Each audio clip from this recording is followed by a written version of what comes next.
Welcome to another episode of Roving Slant. Yeah. So, as I was saying before, Yeah.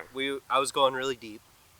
I was penetrating Below. deeper Yeah. than I ever have The before. levels. This is.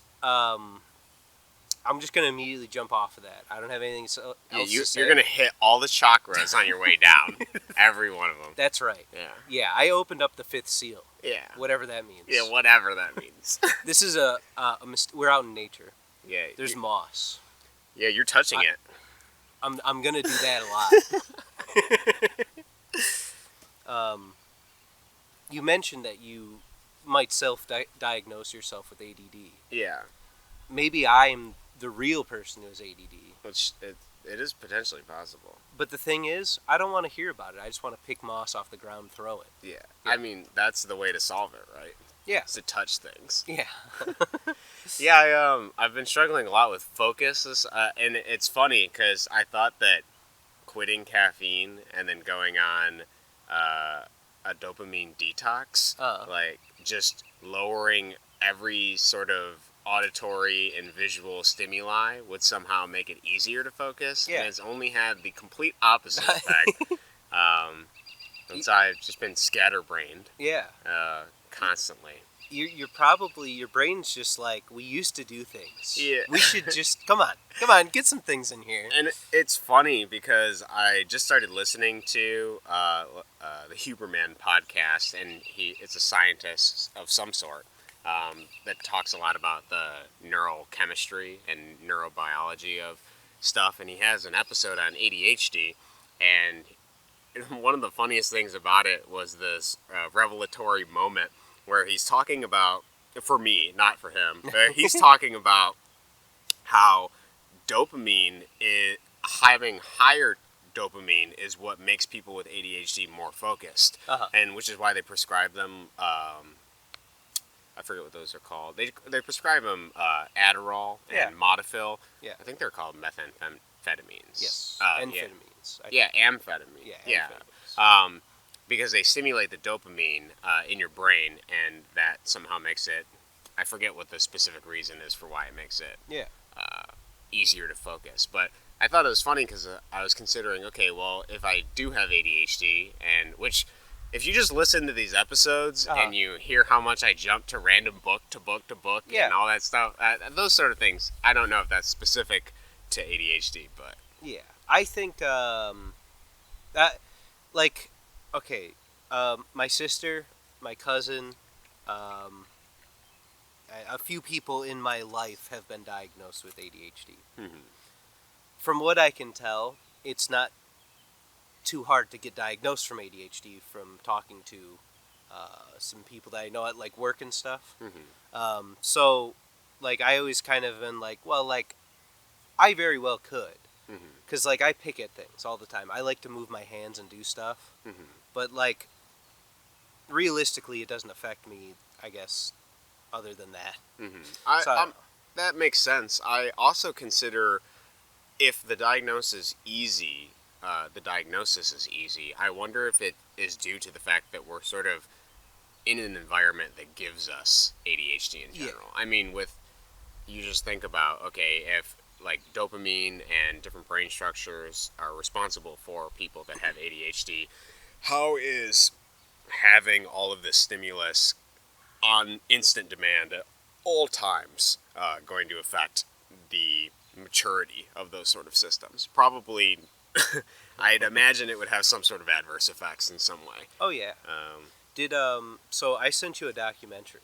Okay. That was like an hour and a half long. I did not watch it yet. No, yeah. I don't blame you. Okay. It's really long. Okay. But the documentary, which maybe I should, like, shout it out because I thought it was pretty good, but I don't remember the title of it or the guy who did it. So it just popped up on YouTube, and I sat down and watched it. It was essentially about VR Chat, the video game. Okay. And how people are, like, there's, like, child grooming and all that junk on that, as it would, right? Because there's children playing it, because the game's rated PG-13. Okay. But there's, like, 9-year-olds playing it, because, of course.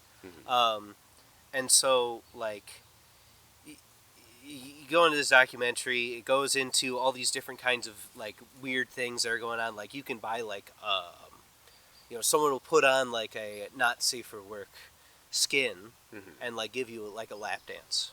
For Wow. instance, they'll go to like a private club and then you'll pay them $10 PayPal or whatever, and then it'll be like it's like a weird lap dance but only online thing. Hmm. And then there's like even worse ones where there's like weird like torture clubs and stuff like that where they fake torture VR chat people, and it's like, man, there's just people getting off on all this weird, wacky Yeah. nonsense. But in that, there is a kid that gets interviewed. Kid says he's like 13, and he talks about how like he's been playing the game since he was like 10 or whatever, and like by the time he was 12, he was diagnosed with like depression, and he had 5,000 hours in VR chat Hmm. as like a 10-year-old, and like this was like his entire life, basically, just 12 hours a day sitting in VR chat, just like, oh, yep, this is everything that's going on. And whenever he tried to quit, he would kind of just be like, everything's miserable now, depression, all that junk. I think what it is that it's just overstimulating, right? It's just like there's so much going on. That kid probably will have to deal with like that depression because there's so much dopamine that happened already, and the brain is like, oh, we're missing out on all that, whatever. Hmm. You'll never be able to like get back to a normal whatever again. Yeah, I think that's interesting because even when I did research on dopamine, it talked a lot about how dopamine works in a baseline fashion. Depending on what you're getting, that becomes your baseline. And the reason that we have that sort of system inside of us is to always ascend, to seek things more than ourselves. Because without it, we wouldn't really aspire to anything as animals in some fashion or Yeah. another. So that's interesting that he has so much stimulus from like 5,000 hours of interacting with people, but his unconscious or subconscious or his body itself is taking the toll. Hmm. Um, like the idea that regardless of what you consciously are thinking, your unconscious is like paying you back. Like we know at the end of the day when this kid logs off this and sits down that none of that is worth it. Like Hmm. he knows that it's not reality, that you're not really achieving anything, Yeah. and even all the social relationships you have aren't as meaningful or as real as like actually touching somebody in real life Yeah. or going to the strip club and getting an actual lap dance. That's right. Yeah. Yeah. Well, the kid wasn't in the strip club, Oh. but they have Yeah. they have other stories. Yeah, about they that, don't but, like kids into those things. They Unless they have PayPal, yeah. well, there was the guy like just to prove a point was like, so he in order to get invited to these strip club VR things, right? You join a Discord and like show your ID with like today's date and your face next to your photo ID. Right? Wow. You blur out your like driver's license number or whatever, Hmm. but like you have a form of like, oh hey, I was born on this day. This is me holding a piece of paper to prove that you were there that day. Um, Guy went through all that and was like, okay, well that's interesting. That's cool. I went on to a different account and just asked someone who was at the VR like hangout at the strip club place.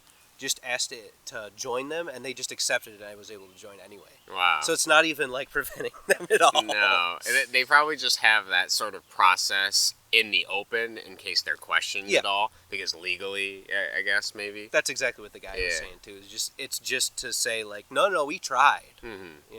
but Wow, that's very strange. I also think one of the interesting things that maybe that kind of resonated with me when I was looking at this podcast as well was it was talking about in the past, before Adderall and those sort of things were becoming prescribed, they found people with ADHD tend to self-medicate on their own to regulate their focus. And what they do is they do things like cigarettes from the nicotine and stuff like that, Yeah. and coffee. And so I was thinking, like, man, when I was having difficulty focusing, I would just drink more and more, just copious amounts of coffee. yeah. To the point where I was at least downing like a pot or two a day, Mhm. 6 cups, the measurement, not the like Yeah. glass. But it's kind of interesting. I also wonder. He also gives some advice for how you can improve focus, which is one of the tools I was using, he recommends that you take fish oil or things that give you omega-3. Yeah. Which the book I was reading, Hacking the American Mind, also talks a lot about how important omega-3 is in fixing problems, damage that sugar does to your brain, as well as we just need an amount of omega-3. Yeah. But then when I was doing research on 4chan, which is the best place for ever, it, yeah, they talk about omega-3s and omega-6s and how there's supposed to be some sort of balance between them in order to get the full effect of omega-3. I don't know. That's just autism on mass. The omegas. Yeah, I don't really know. It's got to be a lot more work. I got to read more. But I do feel that I can focus a little bit better after I started taking them, and I started taking an extra. My multivitamin has D3, but I just started taking an extra one just because whatever. The sun god imbue me, bro. Yeah. I've been sitting out in my hammock, shirtless. Neighbors, whatever. Just out there. You got your over. VR headset on. I'm in You're VR like, chat. my neighbors don't know it right now, but I'm actually getting a lap dance right outside in public. You're like a voyeur, but also I don't even know, like a techno sexual. Yeah. God. But no, actually, I forget. I got a Steam Deck. Oh yeah, how's that? So I was sitting outside playing that. Okay. I was gonna bring it to you to show you, but I forgot it. It's okay. You worked, and I was gonna do this earlier because, anyways, since I kind of wanted to go outside. I mean, It's I nice feel out. the fresh air. Uh-huh. We have the shade here. Yeah. I'm sure it'll probably pick up the weird mating calls of the various birds in our area, and somebody will be able to pinpoint our latitude and longitude based on the birds that are only native to this particular region. But I thought you were gonna say, yeah, no, that's you're gonna pick up the mating calls of the vehicles because we're around like 4 really busy roads. yeah, that's really it's interesting that it is so quiet, yet we're not that far from any of it. Yeah. Like if we just walked for 5 minutes in any direction, we'd hit traffic. Yeah. Multi-laned cars, huge foot traffic, thousands of people in buildings. Yeah. Damn. Yeah, man. New York, Times Square. As maybe you could tell from my garbage laugh. Yeah. My throat is. So I was sick. Yeah, I'm forcing you on this podcast right now. No, I kind of was, I wanted to do it because next week I start night shift, so it's going to be harder. Although if we do more day ones, it won't matter. Yeah, well, even if you started night shift, do you mean that you would work late? I would work from 2 to 10. We could just do it at 1 a.m. I'm up till like 2 a.m. I mean, I'm usually not. That's where No, you're right. We could do earlier. That wouldn't matter. Yeah. But so I just was like, okay, next week it'll be harder to do, so we should do it now. Dude, I don't even mind if we have to at some point. I'll just I mean, the whole point of the podcast is that it's done anywhere. Yeah. Really. So if you want to do it at work with the guys, just come on. Yeah, just come on in. God. So work, I'll just complain about it really quick. Yeah, tell me what's up. I was delayed on a project for like 2 months. They just kept bringing it. Just keep bringing it. But so basically now after those 2 months, I was like, you know what? Fine. I'm just gonna look for other work. I found other work, and then that project was like, hey, come on, we need you. So now I'm working like this weekend, next week.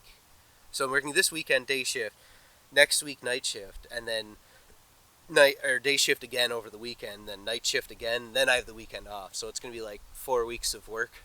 Wow, that does sound... The schedule sounds a little haphazardous too. Chaos. Yeah. Yeah. But like I'm at the same time trying to hire someone too. Mm-hmm. So it's like, okay, everything just came at once and I just have to deal with it now. Yeah. So that'll be fun. Yeah, it's like things are where they lie and you just have to cope with it. Yeah, pretty much, yeah. Well, I can complain about it and lose the jobs or not hire someone. It's like, well, that's not really worth it. Mm-hmm. I can force even though right now I'm sick and garbage or whatever, but luckily this came just before the storm. Who knows? Yeah, I don't know. It could be. I know that stress, cortisol, has a lot to do with your immune system and how you. Yeah.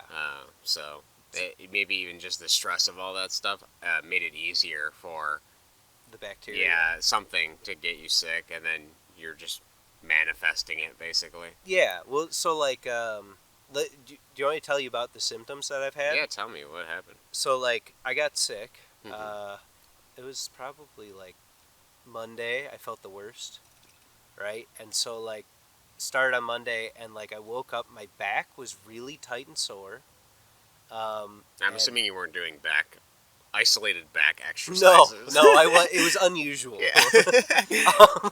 And you weren't trying to suck your own dick either. Well, VR lap dance while you blow yourself. well, how else am I going to experience this lap dance? I mean, but yeah. So like, I woke up with like my back was like really tight, and I'm like, this is weird. So at first I thought it was shingles because I've had shingles before, and it felt very similar. Wow. Okay. And then it wasn't like traveling up my back, and it wasn't like too tight to where I couldn't bend over. So I was like, okay, that's not shingles.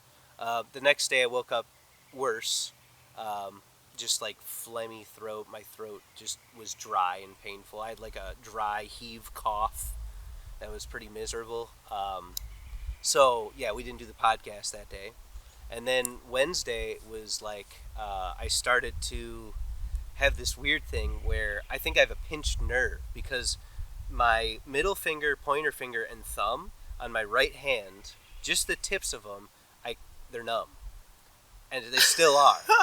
And so this is a really weird like thing going on here. Bro, well, good thing we're near all the medical That's right. things you could ever need. So if I gotta drag your ass in because you got a blood clot, Yeah, I'll just yeah, hopefully not. But yeah.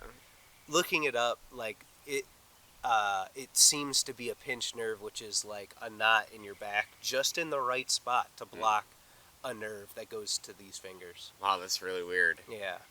My first thing would have been like Google Stroke. Pfizer documents released 50,000 a month adverse reactions of the vaccine. Oh No. yeah, no, no. I went in my own brain hole. I was like, I got sick. Let me see what's going on, because this is the second time I've been sick Yeah. since after worm pill, which That was what, a month ago? Less than a month ago? March.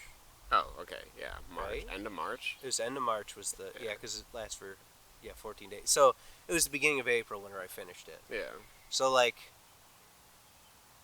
right after that I got sick, and then now I'm sick again, which is really unusual because before that I haven't been sick since like 2018 or well, yeah, Yeah, before you got the vaccine. Yeah. yeah, well, yeah. Yeah, so, I can look at all these things and be like, yeah, no, that's why I'm getting sick. Or is it because I'm, like, out in public more? That's true. I could also, I could show you the back exercises I've been doing if you think that would help you. What have you been doing? So, like, I've been doing old school calisthenics. Yeah. And my goal is, so the book I'm reading, I forget, it's called like Prison Conditioning or whatever, and it's because those guys don't have access to weights. Yeah. Because otherwise they potentially get angry Just and hit throw them each at each other and get unhinged. Yeah. So most of the stuff they do is calisthenics, which is using your body weight as the primary weight. Yeah. And so they identify 6 different categories of what you improve over the course of calisthenics. And the best part about calisthenics, according to the book, is that joint pain that you have will heal over the time of doing calisthenics. Like their argument in the book is that when you lift weights, your body was never really made to lift weights. It was made to lift itself for like us climbing and crawling and sort of things like that. Yeah. So they almost take like a primitive approach to how body weight training should be. And that I really like that idea because I found myself having more fun doing exercises when the goal is to just be more like a monkey. Yeah. Like I've been practicing like squats and stuff just against my own body weight. Yeah. And I've been crawling and things like that. And I really want to be able to just and I've been practicing balance specifically a lot. Yeah. And I love the idea of doing handstands, and I love the idea of doing like one-legged squats and stuff like that. Like I have a bunch of jokes in my head that I could physically do that I think would be really funny. And I also was practicing like weird walk cycles where I'm like on the here. I'll actually show it to you. And they won't know on the podcast, but I was like, maybe I can just walk this everywhere. He's just squat walking. Yeah, just squat walking. Yeah, kind of looks like a weird creature that doesn't have appendages. Yeah. But I don't know. All that stuff fascinates me, and the idea to be able to climb fascinates me. So, so all the calisthenics, I forget all the 6 major categories. The first one is there's a 10-step process, and there's 10 exercises that get progressively harder over the course of the process in each category to get to the point where you do the final one. So, for example, for push-ups, the final push-up is it's an outstretched hand push-up where you only push up off one hand and the other hand is completely outstretched. Yeah. That is like the ultimate push-up thing. Okay. And so like in order to build up strength to do that, the first exercise has you doing like a push-up variation. Then the second exercise is like push-up with your knees, like you know how you do like a half push-up essentially.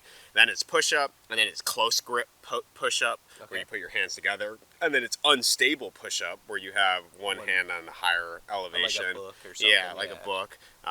And then so like it's just all these different variations that eventually lead you to the one-handed push-up, and then eventually to like the unstable, essentially one-handed push-up. And same thing for handstands. It goes to like a one handstand. You're on one single hand.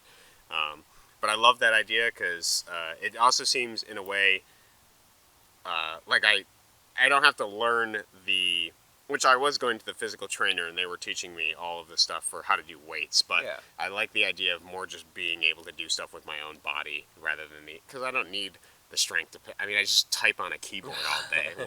I mean, I want to build like a cabin at some point, but then I'm looking at like simple machines. I'm like, I could just use pulleys and stuff. I don't some wedges. Yeah, wedges, roll that. Like if they could build if modern history is right, it only took them 20 years to build the Egyptian pyramids. Yeah. So you think I can't just haul ass and move some basalt stones thousands of miles? Yeah, whatever. Yeah, bullshit. With copper tools. Assuming history is right, it's possible for me. It wasn't aliens. Yeah. That's what we're assuming at this point. Yeah. So the exercises for like back and stuff are all bridge exercises. Yeah. So like basically it's sort of just like you just train your back by doing I forget exactly how the bridge crab walk, and then you push your pelvis to the sky. Yeah, it's like this. Yeah. It's like I think it's a bridge. I don't know. I gotta look at it. I think that's a bridge. It's harder than this. This feels easy. I think you bring your hands closer to your legs. No, I think and then do it. I think you gotta do it. And like you keep this. walking your hands forward. This is harder. Yeah, I think the further your hands go, the harder it is. Yeah, I think you're right. Yeah. So, anyways, those will train your back. So maybe you just need to train your back muscles, bro. You're leaning against a chair all day. That's it. Yeah, Weak back. Yeah, you gotta. Yeah, I'm gonna be your doctor now. I'm solving this. All right, That's what I'm ready. I'm gonna look at. Actually, what we'll do is we'll look at the Chinese herbology book to see what kind of root and what kind of flower that you need to ingest daily to. I'm ready. Deal with the back pain. Talking to my grandparents, my grandpa made a joke of his parents, which were Polish people, right? They came from Poland. Mm-hmm. Their like remedy for like a throat thing is boiled onion water and a shot of whiskey.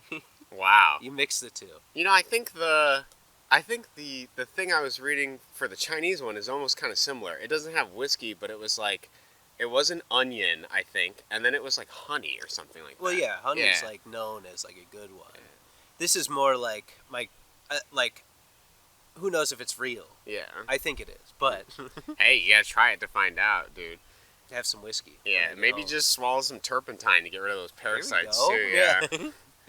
Yeah. Okay, so iodine. Yeah. Okay, me and my fiance made dinner, and we were making like a Korean dish, and so I forget what it's called, but essentially you chop up a cucumber and you put salt. You pour salt all over it, and you get everything mixed in. You let that sit for a while, and then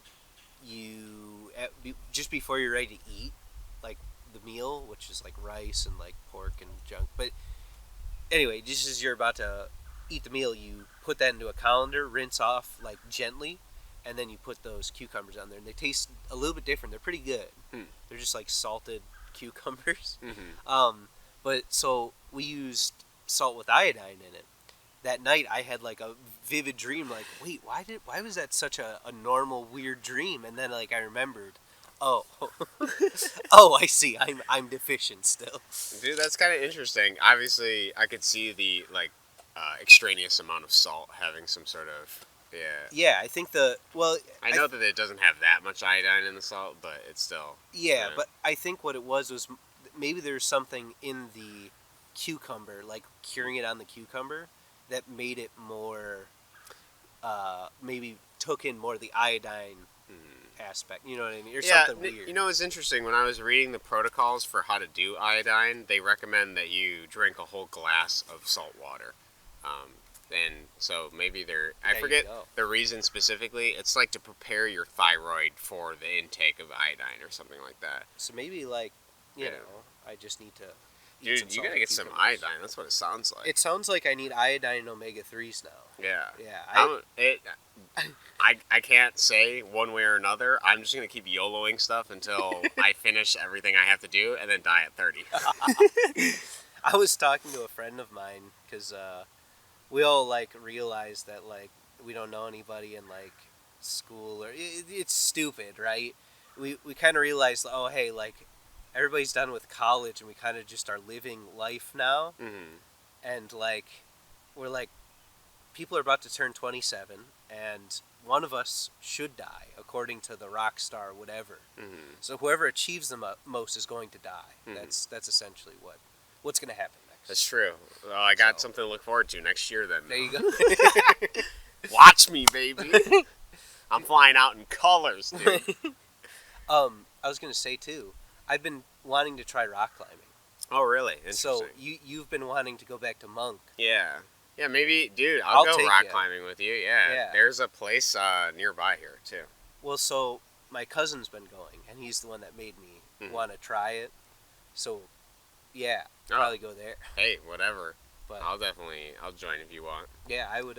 We'll do a podcast all the way at the top of the. Yeah, if we can make it. Yeah, dude. Maybe after we do that for a little bit, then we'll go mountain climbing, and yeah, then we'll do a podcast up there. We'll have like those the hammocks that you just latch on. Yeah. To your little thing. Wow, that'd be a scary sight. Yeah. Eat some canned soup for dinner. Bro, what are you talking? I'm just gonna eat whatever vegetation's growing on the side of the mountain.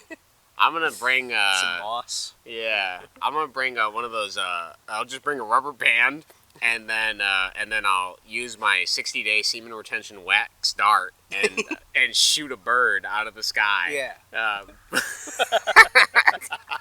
Like a bow and arrow. You just shoot like a falcon out of the air. And then you just have to catch it, but I'll be holding you by your legs. So you'll like jump off and I'll grab and then pull you back as you catch it as it falls.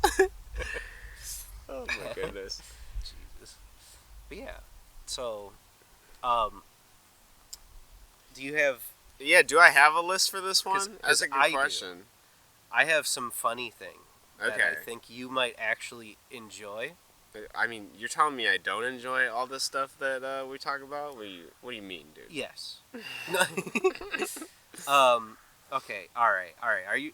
Do you want to hear? Okay. So we have a subject that we talked about after the podcast last time. That we're like, we should talk about that during the podcast. Okay. But I want to bring up something before that. Okay. Okay. Have you ever heard of the game Disco Elysium?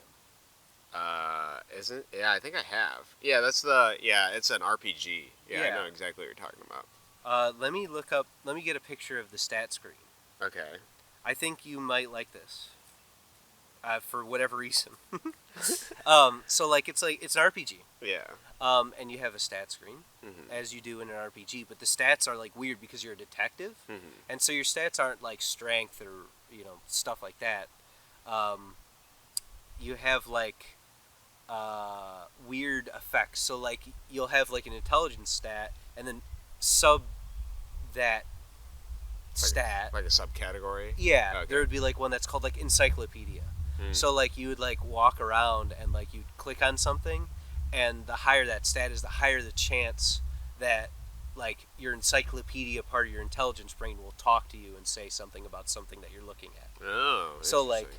like you would like look at a poster in game, and let's say it was like for a movie, the encyclopedia brain, whenever you clicked on that uh, poster, if it was high enough, it would be like that movie's from 1986, starring blah blah blah blah blah blah. It like gives you a bunch of useless information. Hmm. Um, so let me see if I can find an actual screen of just the stats. Uh, there we go. It's loading. We're in the woods, so. Yeah. So, all right. I would like you to have a look at it. It's gonna be real glitchy, but you can move it back and forth. Um, so I just thought about like this. This seems more like a realistic stat, the most realistic stat sheet I've ever like seen. I guess it's like all the weird things that your body automatically does, like second body or Mhm. whatever that's called. That one kind of activates like um, it's kind of like an immediate instinct, right? So like rather than doing something and thinking about it, it's like those moments where like you just all of a sudden say something and you're like, I didn't think about that at all. That's like second body. You have like weird ones, like obviously perception is just like seeing things and like seeing different ways and how they go together. You have like God, I can't remember. Um, It's really interesting. It's like, so, I mean, some of the categories here: intellect, uh, it has the logic, encyclopedia, rhetoric, drama, conceptualization, visual calculus. Like, mhm. all those, that's pretty interesting to even see that breakdown in that way. Yeah, because like, well, you know, if you think about it, right, you can go like, well, drama is like just detecting lies, Hmm. right? You can like kind of you can tell lies and detect lies. Um, you know, visual calculus is pretty, you know, easy. You can go like, oh, there's like 40 things over there, Hmm. you know, junk like that. So you know, I just thought it was really interesting. I was playing the game and I was just like, oh, this is like a really cool way of putting stats. Hmm. So that's all. That's definitely a really unique way to do just a stat system in general. Yeah, Like, I find most of the stuff to be kind of, I don't know, I guess binary. I mean, most of it is just numbers, yeah, but they're like generic. yeah. So, But this is more. yeah, to see that thematically represented in the game itself is also very interesting. Yeah. So Because usually strength is just, oh, does more damage. Intellect, oh, you can read spells. yeah. Dexterity, you can shoot your bow better. Good job. Yeah, we artificially engineered a lower chance for you to shoot your bow. So you need to get this number bigger in order to shoot your bow better. That's right. And you know that makes sense. Yeah, it makes sense. That's how real life is. Yeah. I don't know. Every day I'm at home and I'm like, I need to get my my bow skills better. Yeah. So you just, yeah. So yeah, no, I just wanted to bring. Whenever I thought of it the first time, I had something like really like where I was like, oh yeah, these are my real life stats. But now I can't remember them. So, um, What do you think your weakest stat in that stat tree is? I mean, like we can. Let me just open it back up really quick here. Yeah. So Or maybe you talk about the thing that you're going to be training next. I got like a pretty low. So like, mm, we'll just be quiet on the podcast for a second here while I Yeah, do your determine thing, bro. Think.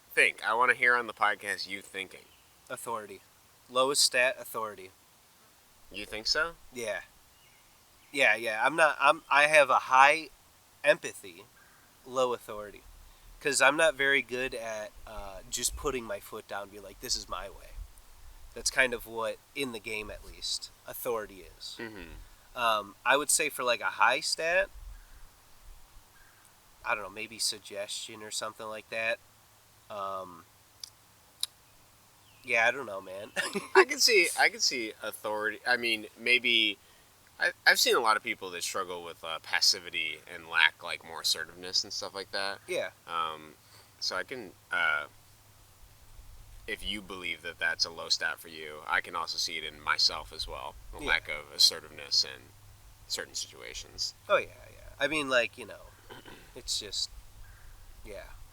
When I was doing the, because I think I made it to 60 days of semen retention, Uh-huh. and then I just got so angry Like, I had so much aggression and rage that I didn't know how to manage because I've just never felt like that before. Yeah. And, like, some of it is confidence and stuff like that, too, which is very positive. But then there's a whole nother aspect of, like, unempathetic, like, almost rage. Yeah. And I was like, I am not ready to deal with this right now.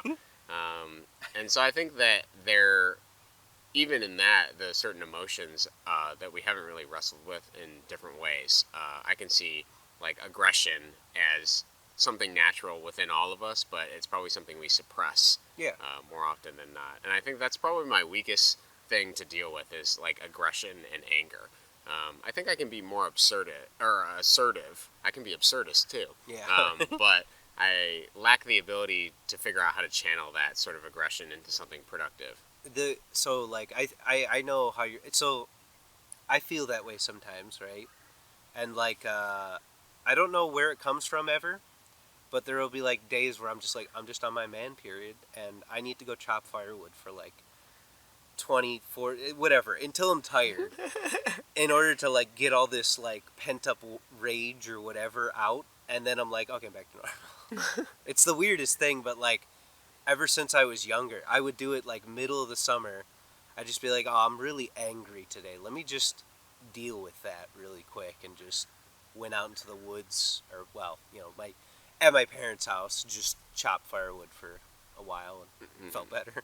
That is very interesting. I don't think I ever had a coping mechanism for it, and I think my coping mechanism was masturbation in some way. Yeah. Because I've always been, when I was younger, I think I was more of a passive person, but then I look at it now as like a testosterone sort of thing. Like I'm just expending all this testosterone. And so I've never really felt like what it is to feel, to have all of this testosterone in you. Yeah. I guess I don't have any sort of like empirical evidence for it. I'd have to go get a blood test to check, but I think what I'll do is I'll do another 30-day nofap, and then I'll go get a blood test. Get a blood test and see, because it's really strange.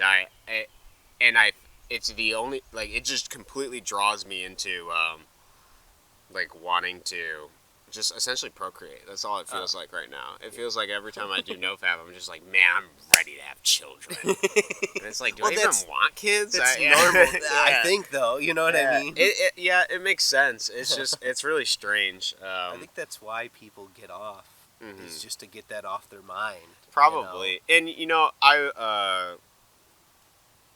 my girlfriend has a counselor, and her counselor recommended this book called Emotionally Immature Parents, and she recommended to me to read it as well. And it's about dealing with if you have parents of low emotional intelligence, and that it sort of goes into this idea that because it talks about the psychoanalytic things that in your environment and from your parents and from your socialization, all of that affect who you are today. And it talks about it categorizes these emotionally immature parents. One of them is like the driven parent, the one that's always pushing you to do specific goals, and how that negatively impacts your future. Yeah. It talks about the passive parent, a parent that doesn't really, that doesn't act like a parent. They're, if the other parent is abusing you or something like to that nature, the passive parent will stand by and doesn't really interfere, even though it's their job to step in when things are getting going wrong. And then there's another two categories. One of them is the emotional parent, a parent that just constantly can't really control their emotions and are more driven by them rather than being able to control them. Yeah. I forget what the exact last category is, but essentially it divides them into categories. It talks about the negative ramifications for how they raise you, and it also shows that it talks about some of the different effects that it has. Like children will grow up faster because of it; they'll become parentized. Yeah. It talks about like what emotional maturity is and the ability to feel complex emotions. Like emotions aren't just like black and white stuff. I know we hear this a lot now, the idea that everything's a spectrum, but in a way, that feeling multiple conflicting or hypocritical or oxymoronic emotions at one time is part of just becoming more emotionally immature. And I've noticed that more as I get older too. I get excited about things, but I also can get frustrated about things. I can feel like congratulatory about something, but also harbor like a complete opposite emotion of those sort of feelings. I could be stressed, but happy about being stressed. It's like a Yeah. whole. It becomes more and more nuanced and more varied, variegated as I get older. And even reading that book and hearing it spelled out like that, sort of gives you some sort of room for reflection and introspection into like what aspects of your life and your past did your parents affect how you turned out, and how can you either through recognizing these things unlearn these ideas or grow from them. And it's really interesting because that book specifically talks a little bit about attachment theory, the idea that there are different types of people attached, like your attachment to your parents is what affects your attachment to your significant other. Yeah. And so there's different categories for that. You have, ideally, you want to be a secure attached person, but then there's also the avoidant attached partner, a partner that whenever the relationship gets tough, they tend to want to be on their own and become more of an individual. Whereas there's the anxious type of attachment where the partner wants to constantly, when the relationship is threatened, they want to be with their partner more often. And then there's like a disorganized type, and then so basically, it's really interesting to consider how your past and your childhood affects how you manage things now. Yeah. And then it also is interesting from the perspective of emotions, and then how you regulate those emotions, and all of this sort of thing. I was thinking about in terms of anger as well, and aggression, because I had read something that was kind of compelling to me, and it was a quote from, surprisingly enough, 4chan. Oh, wow. Yeah, they're great. I don't really go on the board like at all. I just download like random like self-help stuff, Yeah. and I get like a bunch of pictures of posts that people have made that try to encourage people to motivate them to do things and Yeah. stuff like that. And one of the advice threads, they were talking about anger, and they were talking about how depression is just a numbing strategy that children develop in order to avoid feeling anger because they fear the ramifications of anger. And I think that's something that's really compelling to consider. Yeah. Because I find that if I'm depressed, there is also anger in there somewhere. And if I just feel angry, then I'm not depressed anymore. And by feeling your emotions, by feeling the pain that is anger, you allow yourself to also feel joy. But when you don't feel through your emotions and you repress them in that sort of way, you prevent yourself from being able to feel the wide range of all the emotions at different times. Damn. Yeah, it's really weird to think about. Do you know what so this was a thought that I had last week. I was like really mad at my fiance. Mm-hmm. She like was like really nice over the weekend, like made dinner and like junk, like all that stuff. And like, like during the week I always make dinner and stuff, and I clean up, I make everything nice. But like she made dinner, didn't clean up anything, and I'm like, okay, that's whatever. But like I just kept finding more and more stuff that I'm like, why is there like a raw chicken package just raw on the counter? And like I just kept getting more and more upset. But like the more upset that I got, well, realistically, I just kept getting really, really angry. Like I was just like murmuring to myself, like, And at like towards the end of it, like once I got the kitchen kind of clean, like God, I get why they say love and hate are like on the same coin, because like afterwards I'm like, yeah, but she's still pretty good. Like, you know what I mean? Like it was just something small, but it was just like just putting myself on autopilot. I just got to that weird conclusion of like, yeah, but I love her. Yeah. It's interesting. I think it's a way of, I mean, you recognize in those moments that though this particular moment she had done things that upset you, you also recognize that like you're maybe not communicating what you wanted her to do, and like you didn't tell her to clean up after. No. It's just something you do out of, because you've decided it's, obviously it is, I mean, in a way, to clean up after making dinner and stuff like that. Yeah. But like not only that, but you recognize that it was like transitional as well. Like the feelings that you feel in this current moment are always transient, and you just have to essentially have I want to use equanimity. equanimity, whatever. But like you just need to have patience in those moments and recognize you got to be stable. You Yeah. have to look at it and be like, okay, this too shall pass. I Yeah. know she's better in different regards, and maybe this week she's stressed or not feeling as good, and Yeah. sort of things like that. Yeah. I do think that was a. I think it was probably healthy to feel through the rage, and then through feeling the rage, it sounds like you came to a conclusion of, yeah, well, I don't whatever. mind. Yeah. It took me, what, 10 minutes to clean up everything? Yeah. You You're know. like, it's not like I can't beat her later. Yeah, yeah, exactly. I'll get the belt ready. Yeah. It's fine. It's like, oh, you're going to bed now? God. You made dinner, but we're here for dessert. But yeah, man. I've been. Oh, so that was something that we were talking about on the way over here. That I was like, wait, I shouldn't talk about this, Okay. wasn't it? Maybe. After only listening to the first chapter of The Power of Now, Yeah.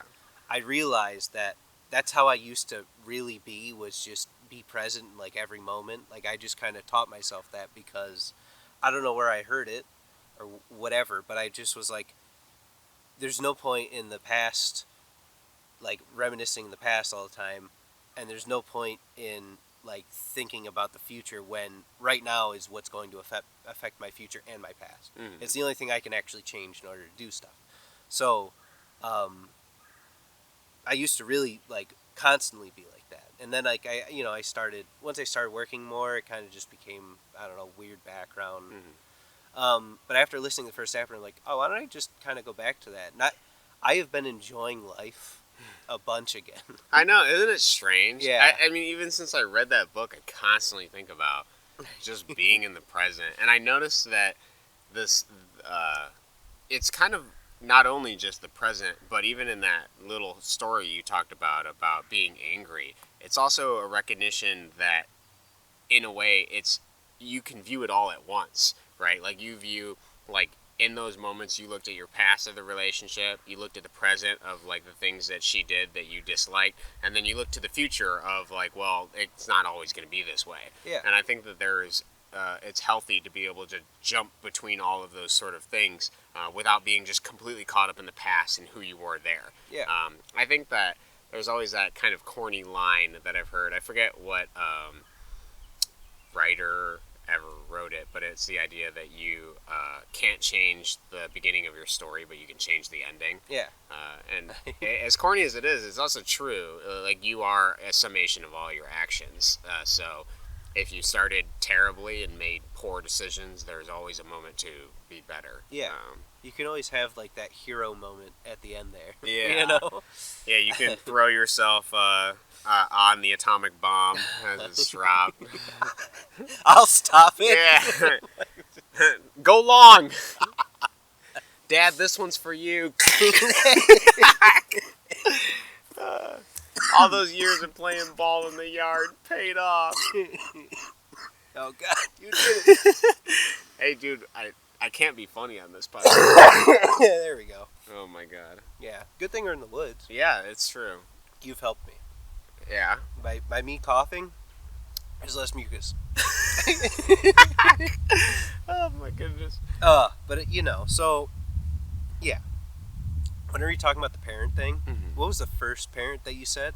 Yeah, the first parent was Driven. the driven, yeah. Yeah, my dad, definitely. Yeah, and one of the side effects of the driven parent is that the kid always feels like they have to be doing better to get validation. And I don't, yeah. I think I use that as fuel, I think. I think Yeah. that's how I live my life now. Yeah, it's really interesting. I think that in some ways my parents were kind of driven in those aspects, and I constantly have this need to do more. Like, I'm not doing enough at all times. Yeah. But now I'm beginning to separate after reading that book, and I have over the course of like the last few years as I've been like changing social groups and becoming more isolated and then enjoying my alone time more. I'm recognizing that, and we've probably mentioned this at various different points, but validation from other people really doesn't matter. Yeah. I mean, though you're hard-coded to depend on other people for certain things, there is much more freedom in relying on yourself and the things that you actually want to do. Whatever your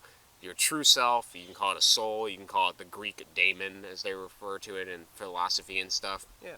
But whatever that voice is telling you to do, that's probably the thing you need to do.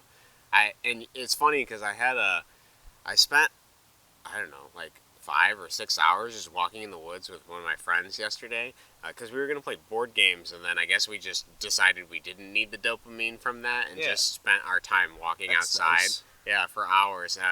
And then we were also joking about it because I haven't looked into it, but there's this like theory of grounding. The idea that if you're barefoot and you resonate with the earth as you're walking, sort of thing. We'll look more into it and we can talk about it at another point. But this idea that like the earth's resonance and your resonance can like affect each other in different ways. And so we just barefoot, walking through mud, water, sticks, stepping on thorns, sort of thing.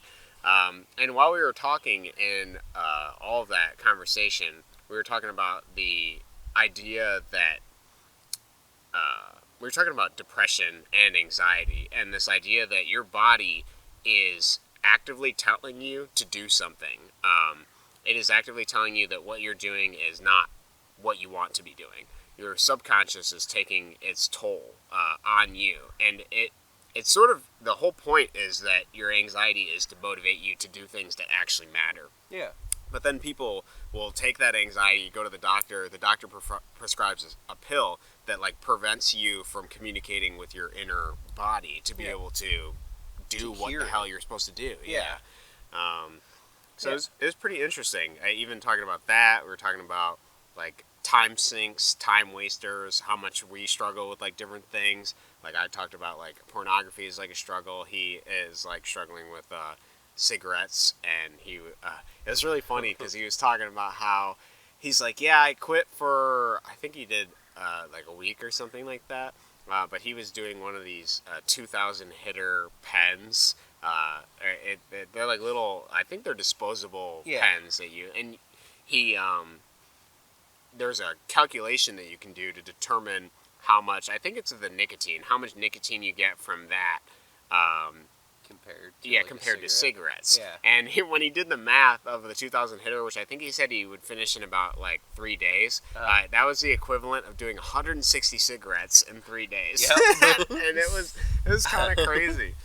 Jesus. It was pretty interesting. You should tell him, and he could have maybe tried this, but the roll your own cigarettes, I've heard moderate success just because of the inconvenience of having to do that. That's actually pretty interesting. I've actually seen more and more positive effects of tobacco and nicotine as I read more about it. Like most of the people that have made it to 115 years old smoked. Yeah. And they smoked tobacco and stuff. And then people that end up dying of lung cancer aren't even smokers. And the country that smokes the most, China, doesn't have a proportional amount of lung cancer deaths. Yeah. So it's all these little, I have to verify all this to see if it's even real, but it wasn't really 4chan is just like smoke cigarette. No, it wasn't even 4chan. It was just some random article. Yeah, it was really strange. I forget how I stumbled on it. I think I was looking up the stuff for you about detoxing from the vaccine or something like that.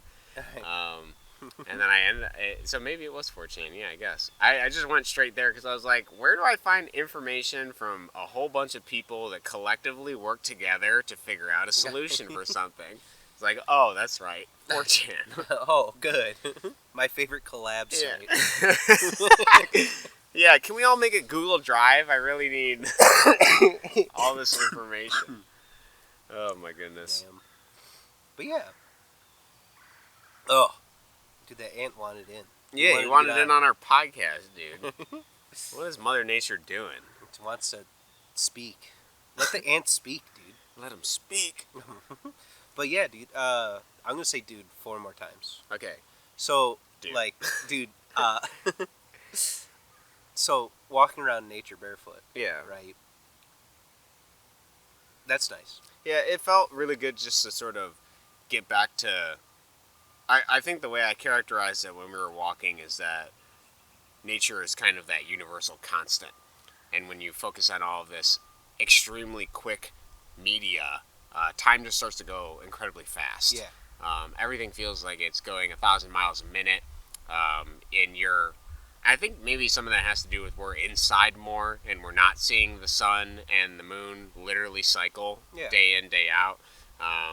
And we have a lot of our, Maslow's hierarchy of needs completely met. So we don't really have to, we don't have to go through the grueling process of never being able to instantly gratify our needs. Yeah. There's never a moment where you're like, man, I can't get McDonald's. Or, I guess more specifically, here's a good example. If you're like, man, I can't get Arby's fries today. And you're like, wait, I can just go to Arby's. Wait, it's too late. It's closed. Oh, I can go to, like, any store, and I can get a bag of frozen Arby's fries. And then you're like, well, I don't have a fryer at my house. And it's like, okay, well, you can just literally go get peanut oil at 2 in the morning from any fucking grocery store with the Arby's fries, and then you can go home, put it in a fucking bucket, a metal bucket, and put it on your stove, turn it on, and you can just do all that at any point in the day. Like, there's never a moment where you're like, man, I gotta wait till tomorrow to do that. No, it's like, there's a way. If you have a will, there's a way to achieve that in this modern day.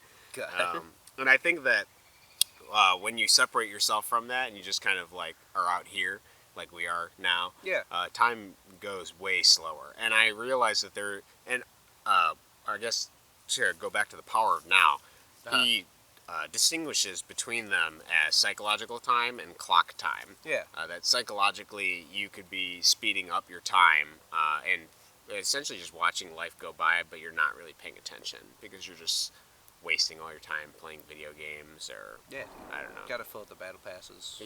Gotta fill the battle passes.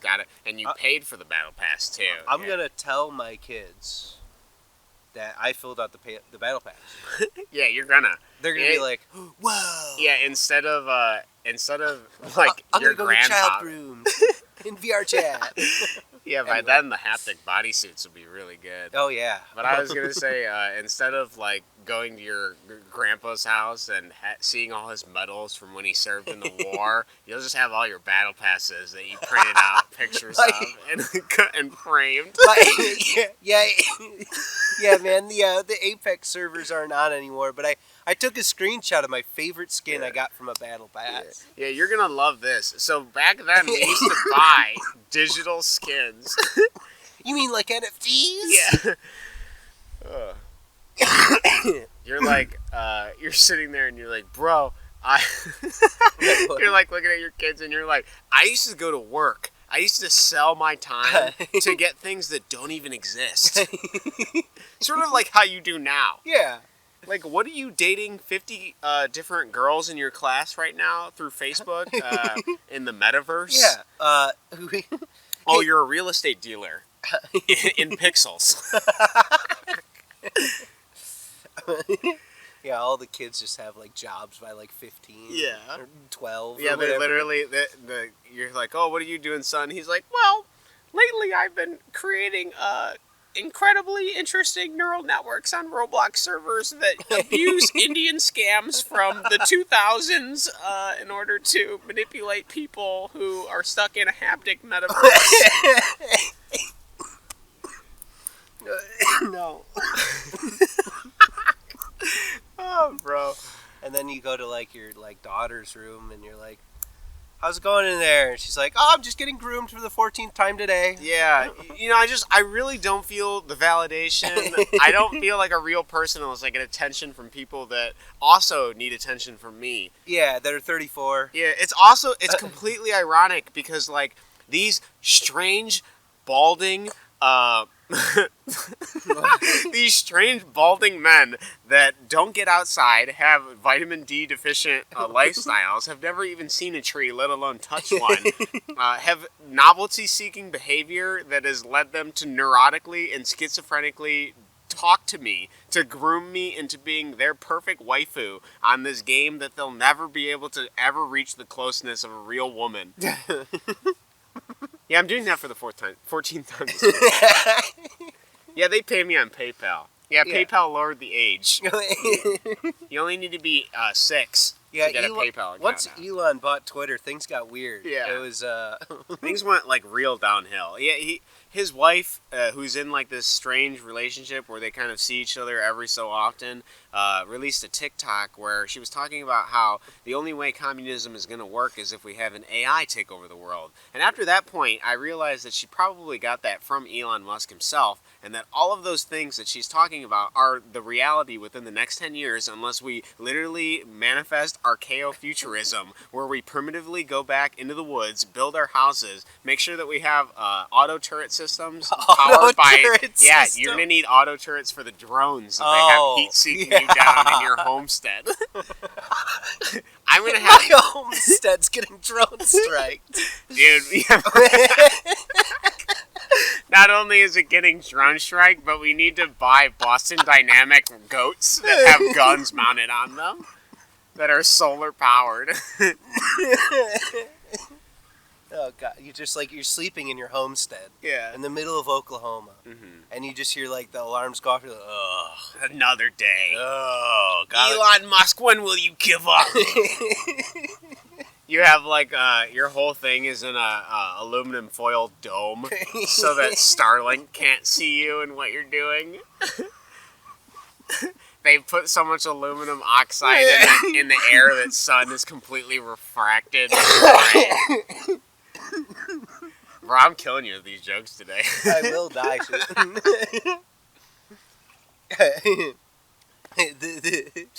God.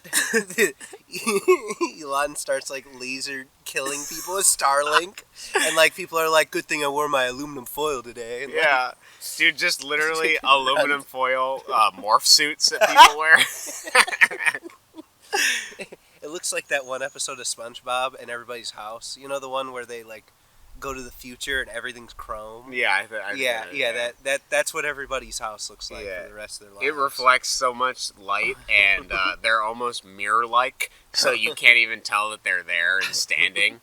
After generations of aluminum foil covered people, eventually the babies are just reflective by themselves. Yeah, they've mutated. The firstborn child was like celebrated, like finally. We don't have to rely on big aluminum anymore. Elon's literally just like a head in a jar. And he's like, damn it, the first gene of chrome has come into the world. I'm not going to be able to fight this new human race without nuking them. Chrome baby just stands the nuke. God. But anyways, yeah. Yeah, so I'm excited for the food shortages. Uh-huh. I read about the diesel shortage in the East Coast the other day. The Diesel. grains shortage. Yeah, they're going to be rationing diesel, apparently. I don't know if any of this is true. Uh-huh. I bought my 50-pound bag of rice. Okay. I also got a 50-pound bag of oats. Yeah. And I just need to grow some plants. Probably out here. Yeah, just Throw a bunch of beets out in this random area. And then beets are come good. back and harvest them. Then maybe I'll take that teepee over there that somebody built. Yeah. And I'll just start living out of it. Well, if someone made that, they probably claimed it. Yeah, I don't know. See, like, usually if you just destroy the shed, the little wardrobe cabinet, you can remove their claim. Oh, yeah, have you ever played Rust before? Yeah. No, I know what you're talking about. Yeah. Yeah. Well, you got to kill their sleeping bag. Yeah. You just... Yeah. Is there any rocks around here? Yeah, just smash the sleeping bag. Yeah. Yeah, do you see a sleeping bag somewhere nearby? I have a cache. It's under that tree over there. I'll go get a stick. Beat the shit out of it. Yeah, here. There's a tree right behind you. Yeah. Let's get on that. Easy. Get some wood. Yeah, nobody will find me. Yeah, I have a stick that's barbed in poison ivy. Oh. I use that to beat the sleeping bag. Well, yeah, the sleeping bag's gonna suffer from poison damage. Yeah, it's like a 5 tick. Yeah. Poison damage every 5 seconds. It ticks for 5 damage, and it lasts for 5 minutes. Yeah. So Yeah. it's a 555 is what I like to call There it. it is. Yeah. You just hit the sleeping bag and you hear, Hey, what are you doing? Like, yeah, somebody spawns. running through the woods. Players NPC. logged on. You're like, shit. And then you're like, $10, I'll give you a lap dance. They're like, well. Let me just change to my anime outfit. Yeah. Do you want this? Or this? I got this commissioned off Twitter for $2,000. Yeah. Yeah, I just go on Fiverr and I'm like, can you make the gazongas as big as possible? Take this 3D model, see how she's got like A cups? I want like Z cups on them. People love inflation fetish. That's It's the right. hottest thing right now. I want to be able to bore someone into my nipple. Yeah. If they can't crawl inside of me like a dead camel in a like a cold environment. Actually, camels probably aren't in cold environment. I should have said polar bear. I mean, can you bring camels? No, probably not. I Probably mean, there's can't. probably camel. I mean, they got fur, right? There's some Yeah. camels with fur. Isn't that a weird thing, right? Because they got fur, but like they live in the desert. You know, you would think that's weird, but then I think about the fact that like the people in the desert wear those like completely black garbs that go from head to toe. And when I read about that, the reason that they do that is because black absorbs all colors, and so it allows the heat to pass through it more easily. So it makes it actually cooler than if you were to wear white, which reflects everything and keeps the heat trapped inside the clothing. Yeah. Um, Yeah. Another random facts you learn on Roving Slant. That's right. With the boys. You can't get away from these facts. As Sam literally dies to That's my right. jokes. Speaking of facts that won't make you laugh. Uh-huh. Yeah, you're going to love I'm this ready one. for this one. Ohio is the only state in the United States that doesn't share a letter with the word mackerel. Wow. Yeah. What a fun fact. That's my encyclopedic knowledge There it coming is. out. You got a 10 in encyclopedia. Yeah, I do. Yeah, just for that alone. Yeah. Can you imagine how useful that's going to be at some point? I can't even. You know what? Let's try to imagine a situation where that would be useful. Where there wouldn't be? No, where it would be Oh, useful. yeah. Well, so let me tell you, in the game, Yeah.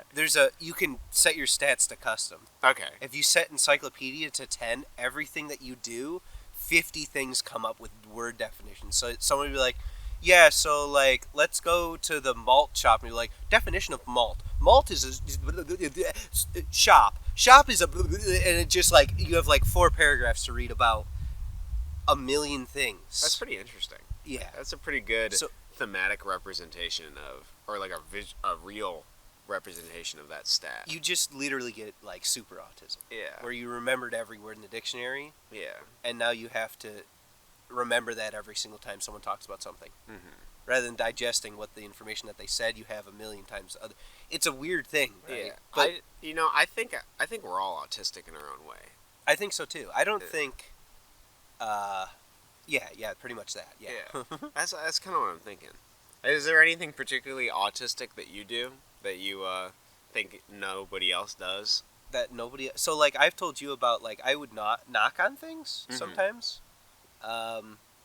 Like, and that was like a certain amount of times too, right? Like Yeah, it wasn't twice. just twice. Okay. So like, but the thing is, I don't do that right now. I did it a while ago.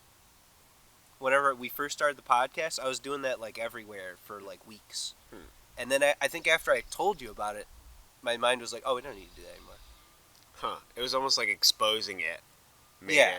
Made it less. I wonder if we just expose all the weird things we do, if we'll stop doing them. Yeah, so like, I only jack off to... Yeah, so like I spend certain amounts of time at the end of days where I turn all my LED fairy lights red, and I take off my clothes and I lay down, and what I do is I go to these websites that host things from people that are different, like it's Asian people that draw representations of women that it's hentai. So you sit down. Let me just cut it short for you. Isn't that weird? Yeah. Then we come back 3 weeks later, and I'm just like, yeah, I haven't looked at hentai at all. I don't even want to change the fairy lights to red anymore. Yeah, I never. Even though I know red is I guess the reason I said red is because my girlfriend told me that red is the light that makes everyone look the most attractive. Really? Yeah. I didn't know that. Yeah, it's kind of interesting. How does... Which is why they call it the red light district, and that's why it's red too. It's because of that. Another random fact.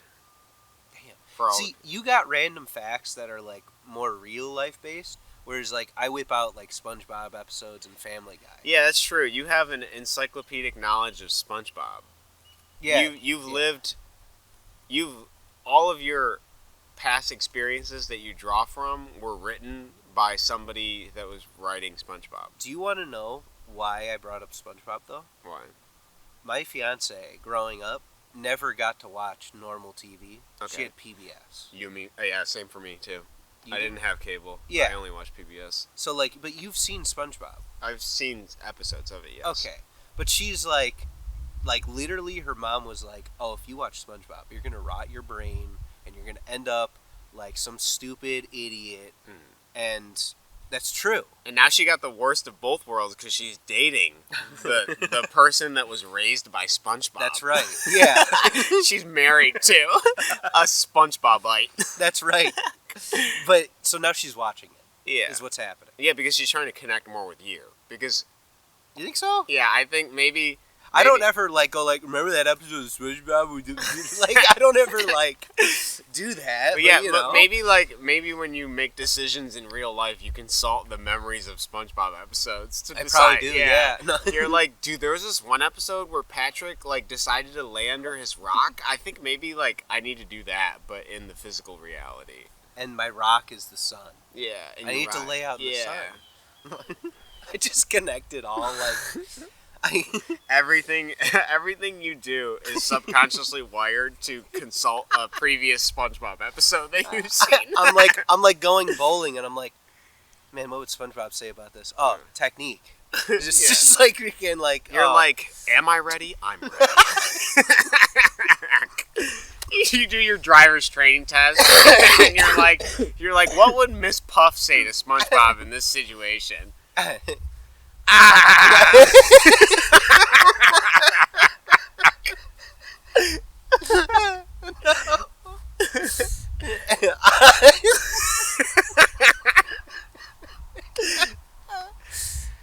Dude, speaking of boater safety,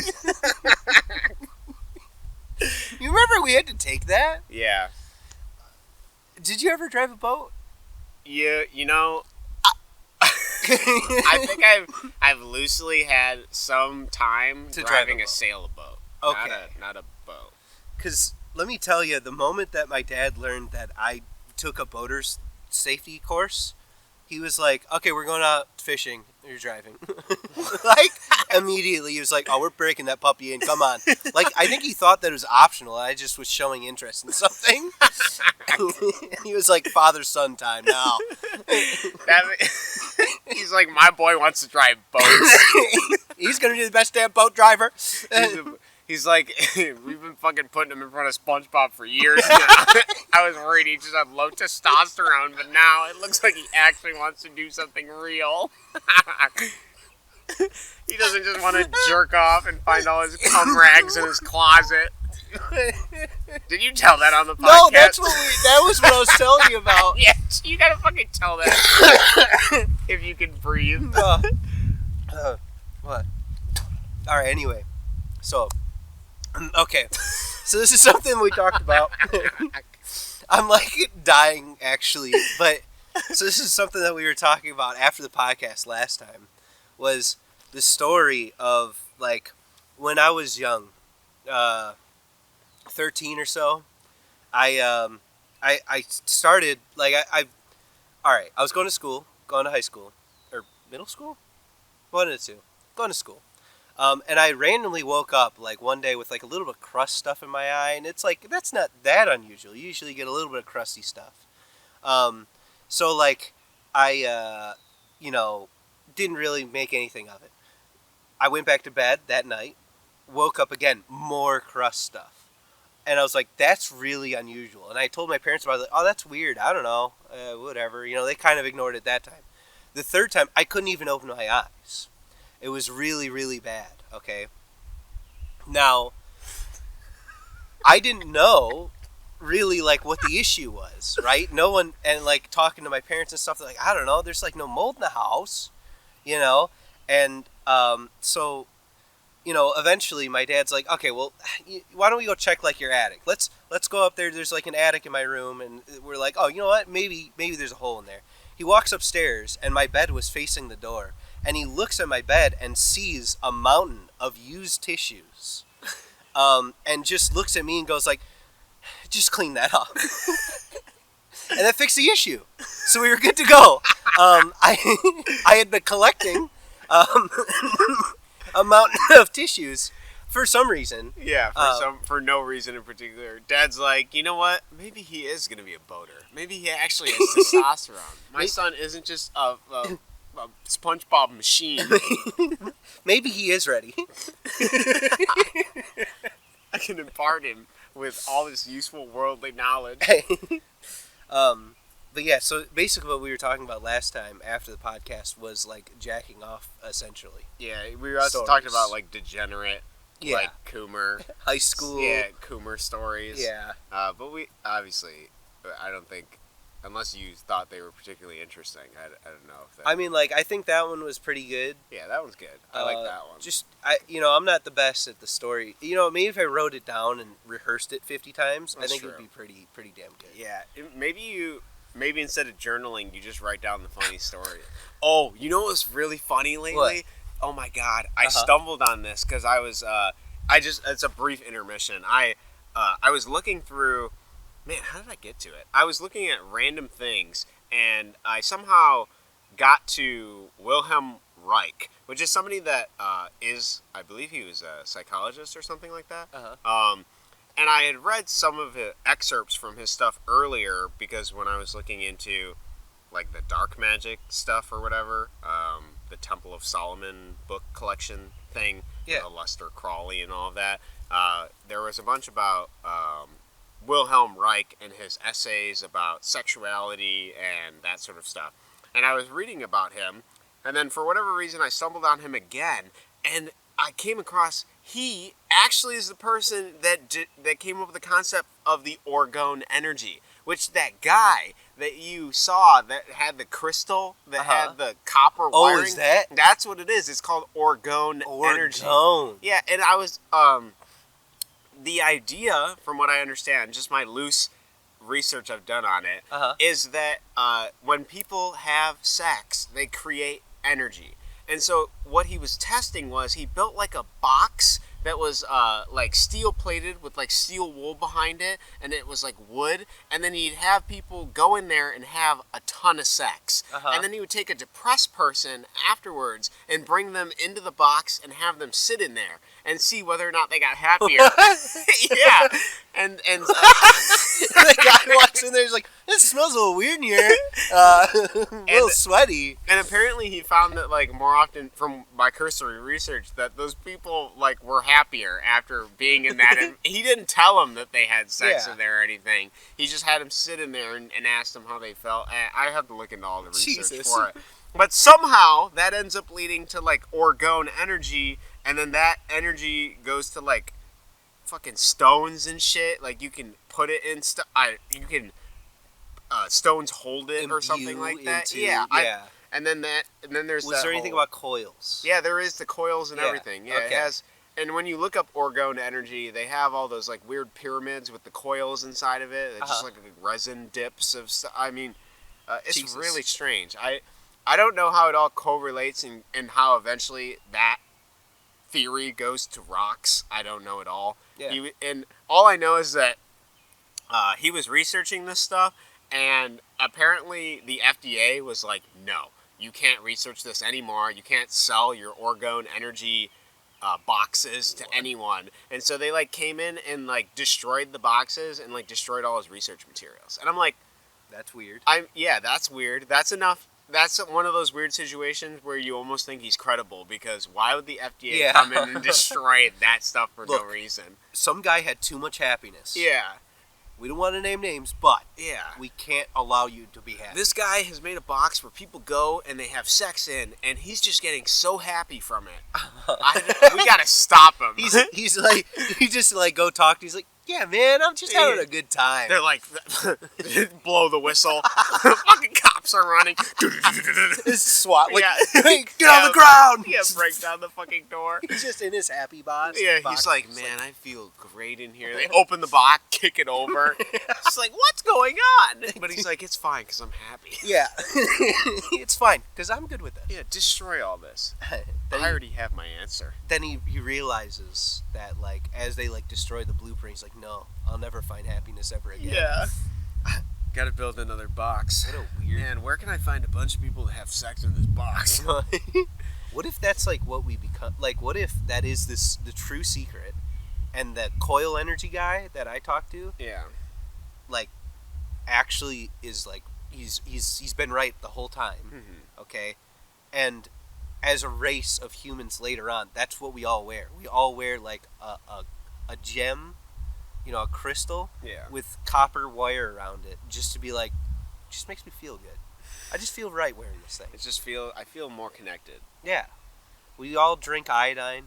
Yeah. We all have beautiful dreams. We just have a mix of, it's like a fruity iodine drink at that point. Yeah, you go to 7-Eleven and Yeah. you're like, give me some iodine ultra. Yeah, hit me with that. The Yeah. 64 ounce.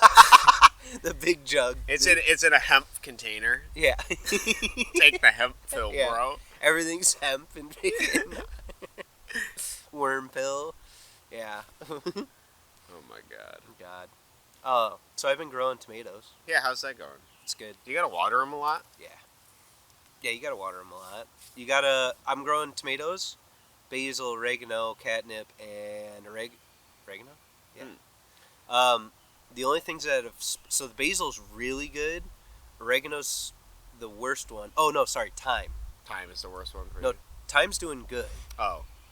Oregano's doing bad, catnip's doing bad, and then I grew flowers from seed, Hmm. pansies to Yeah. be specific, and those are doing okay. Ah. But it's weird. I've been like fertilizing them. I did I did some research, and then at the beginning they were doing great because I was following this like routine. Then I kind of want to feel it out, which is terrible. Don't do that. Yeah, plants need some kind of consistency, right? Have you been bringing them outside at all for sunlight? Yeah. Well, so I have them because I have one of those castle window things. What do you call them? I think I know what you're talking about. Yeah, in the front, right? So there's plenty of sun in the morning, and then, like, if I'm home all day, I'll bring them outside, leave them outside, but as soon as it's nighttime, or as soon as it gets close to nighttime, bring them in, because you don't want them to go, like, straight Cold. out. Yeah. If but, it gets too cold, then yeah. yeah. But my tomato plant, fantastic. Hmm. Squirrel keeps wanting to dig it, so I got to figure out how to either kill it or, Yeah. Beat its ass. Yeah, just one of the two. Honestly, if you just sit outside in a ghillie suit, completely still, and then when he gets near it, you just grab him by the leg and just beat him against your brick house. I will say, I was sleeping in my hammock, and I look over, and he was sneaking up to it. And I'm like, Oh man. oh, he doesn't even see me. Yeah. I had to I started moving, and then he looked over. He's like, all right, never mind. And just ran away. But You gotta get your airsoft gun or something. I could. I Yeah. got a few though.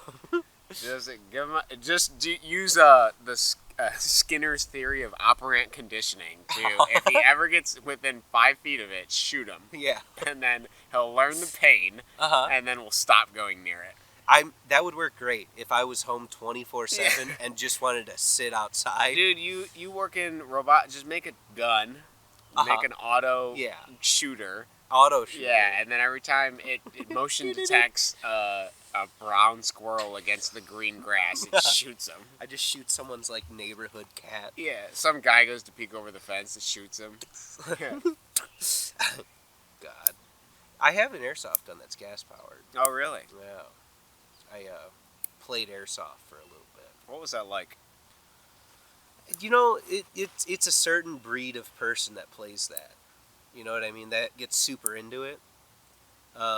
With close friends, it's fun because everybody calls their shots, and you can play Trouble in Terrorist Town if you know what that game is. Why don't you explain it? I'm not sure I'm familiar with it. So it is where it's a hidden role game. Okay. There are innocent people, a terrorist, and a detective. Sometimes you can have multiple terrorists. Sometimes So the detective is the only known role. So that is the only person that you know is good.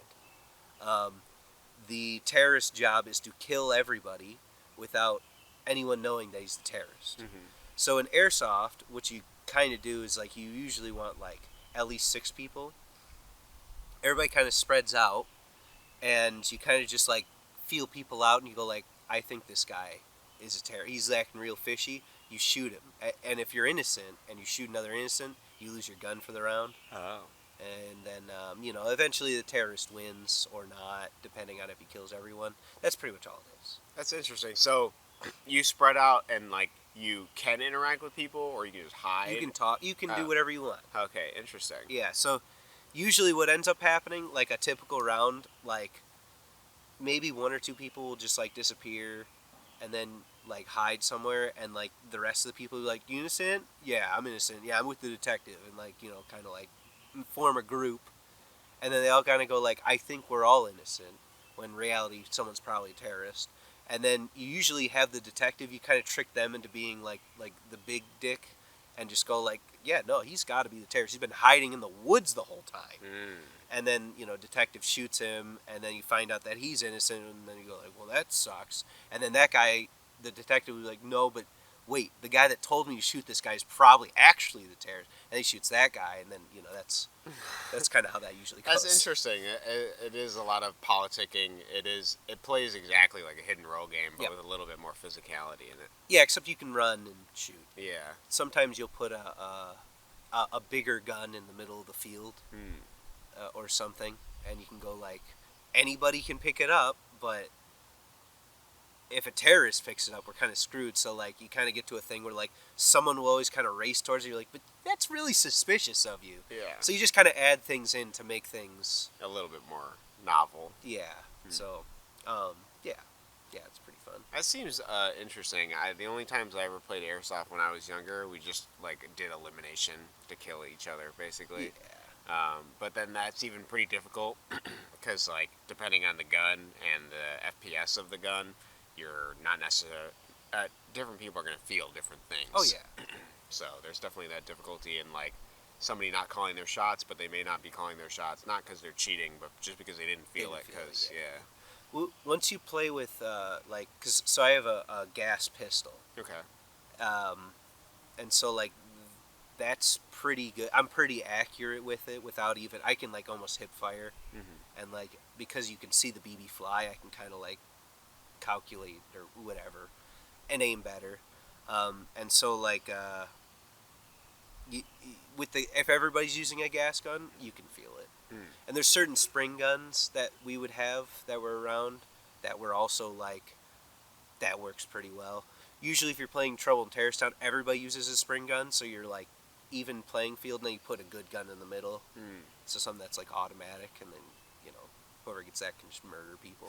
So, but yeah, That is very interesting. Is it something you miss? not really. No. It was like we would go out into a field, and then like you would shoot each other and run around, and get really sweaty because it was always summer, Mm-hmm. and then you'd have to just like check yourself for ticks for like an hour afterwards. Wow. It was fun while you're doing it, but afterwards you'd be like, oh, I just have welts and like sweat and ticks. Just pain all around. Yeah, I could have went for a bike ride and had the same amount of dopamine, but antisocially. Mm-hmm. So, Wow, that is very interesting. I've always wanted to play paintball, but it's not something I've done yet. you want to play paintball? Yeah. I'll go play paintball with you. Yeah, I think, I don't know, I think the idea of just getting splattered with, like, just something that gives you even bigger welts. Yeah, so paintball. I've played paintball a few times. Mm-hmm. The worst part about paintball, at least the place that I played at, is people could bring in their own guns or rent. The rental guns are like okay, they don't hurt. They're just kind of like meh. Whenever some dude would bring in a gun that was like super backpack fed, and like just like you could launch from like here to Timbuktu and be like 100% accurate, it just isn't fun. Yeah. Because whoever has that gun just goes like voo, voo, voo, and you're dead, Mm-hmm. and it hurts.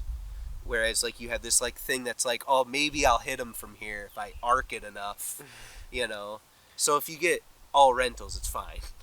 That's interesting. I think what we can do is before we go to prepare to do a paintball game, we'll do 7 days of semen retention so that you build up the aura, Yeah. right? And then the aura, once you like proc your aura shield, then you can at least get a couple hits out of it before the barrier breaks. Yeah.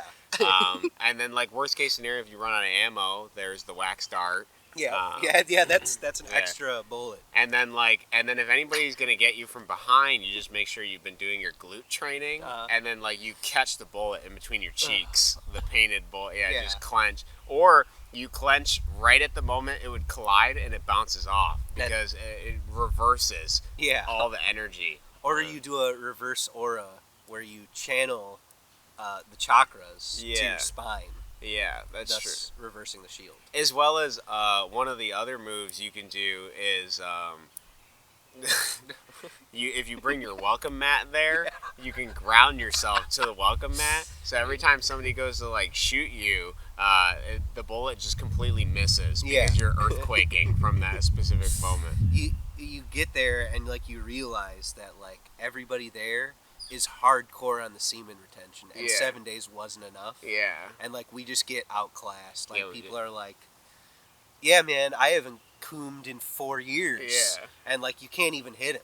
Dude's like, I just come here to get out my innate competitive aggression, and am funneling all of my energy up the spine. I forgot, I guess last mention here at the end of our podcast, I did want to mention that after doing the 60 days of NoFap, I decided to practice the big draw, which is something that we talked about in one of the earlier episodes. The idea that you can completely retain your semen without using the interlocking method of the 3 fingers. Yeah. And you know what? I've done it 3 times. Wow. Yeah. All you got to do is just clench that muscle. The muscle that when you go to pee, you like pull inward and it stops. Just do that like 60 reps a day. And then after you get that down, then you pretty much have enough strength to hold it in. You're probably not going to hold it in your 30 day because you know your balls are just so big. And it's just not going to happen. Yeah.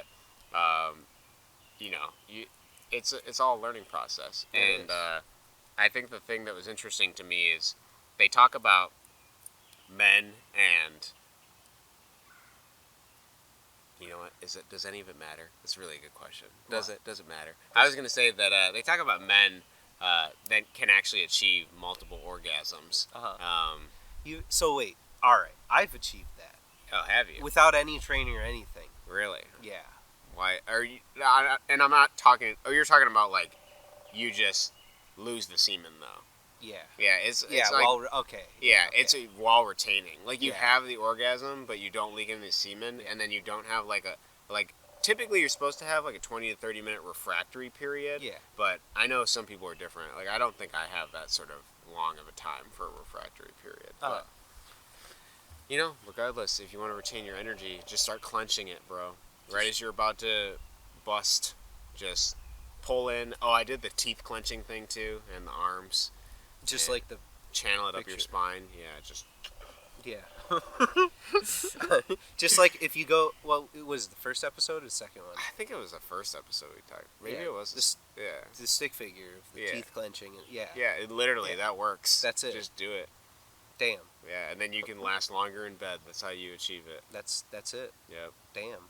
So That's good. there you go. We got everything for the lovers. We got a beautiful day. Right, we're gonna go walk out of the woods and go back to life. Is there anything else you wanted to mention before we stop our nature podcast? You know, no. Okay. No, screw those guys. Talking about those guys. Yeah, those guys. You know those that we talked about at the beginning? Yeah. Yeah, the ones. Yeah, those guys. Wait, what did we talk about at the beginning?